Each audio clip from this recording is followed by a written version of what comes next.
April 13th, 1597. On a muddy road leading south, a man is howling like a wounded beast, vomiting blood in the pouring rain.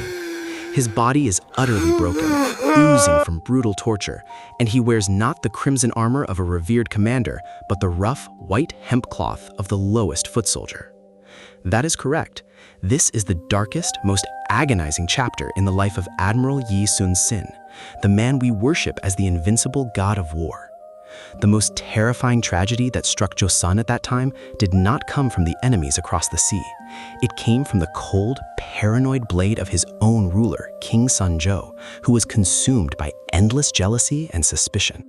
Under the false charge of disobeying a reckless order, which Yi knew was an enemy trap, the king had him dragged away and subjected him to bone-crushing torture.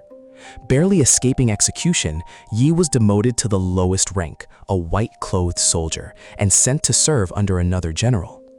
By the time he began this march, his body was already shattered. He repeatedly collapsed from severe dysentery and unstoppable nosebleeds. Now, let me share a fascinating local legend that has been passed down for centuries. If you walk the path of his demotion in the southern regions, you will hear mystical tales claiming the admiral struck his staff into the earth and a spring of water burst forth. Or he cleared the path by lifting massive boulders with a single hand. There is even a bizarre story of an old tavern woman who read his palm and prophesied the victory of Joseon. But my friends, if you look into the Nanjung Ilgi, his personal war diary, the truth is far from heroic. Instead, it is filled only with the suffocating, desperate screams of a ruined human being. Shortly after he began his journey south, on April 13th, a devastating tragedy struck the admiral. His 83-year-old mother, Lady Byun, who had boarded a ship to see her imprisoned son, passed away on the cold waters before they could meet. Folklore tells us that a flock of crows wept in the sky. And the very rock he leaned on shed tears with him. But the indisputable historical fact recorded in his diary pierces the heart even deeper. He wrote just one raw sentence.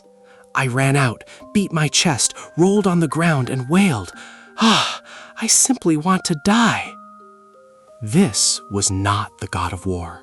This was the blood-curdling cry of a guilty son, forced to abandon his mother's unburied body to follow the king's orders. Abandoned by his king and robbed of his mother, how did he survive this swamp of despair without taking his own life? The secret lay in the brush he never let go of. It was his desperate psychological struggle through the act of journaling. Even in his worst state, unable to swallow food due to the after effects of torture, he meticulously recorded the weather and the people he met every single day. This was not a mere diary. It was an elite form of mental therapy, holding onto his rational self as the observer, so the overwhelming despair wouldn't devour him.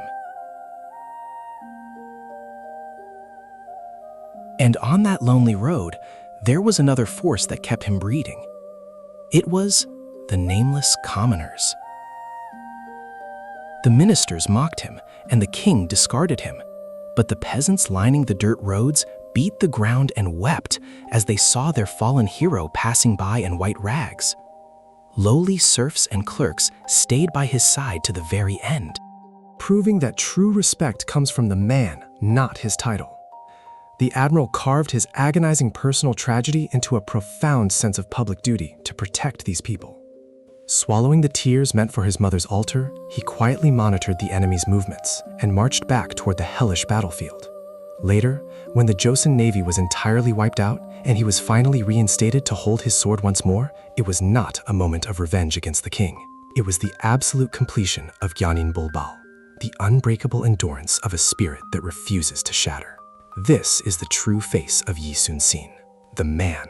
He is greater not because he was a superhuman, but because he wrote his confession in blood and tears in the darkest of nights. That is all for today's unbelievable story. If you are curious about the next tale, please hit the subscribe and like buttons right now.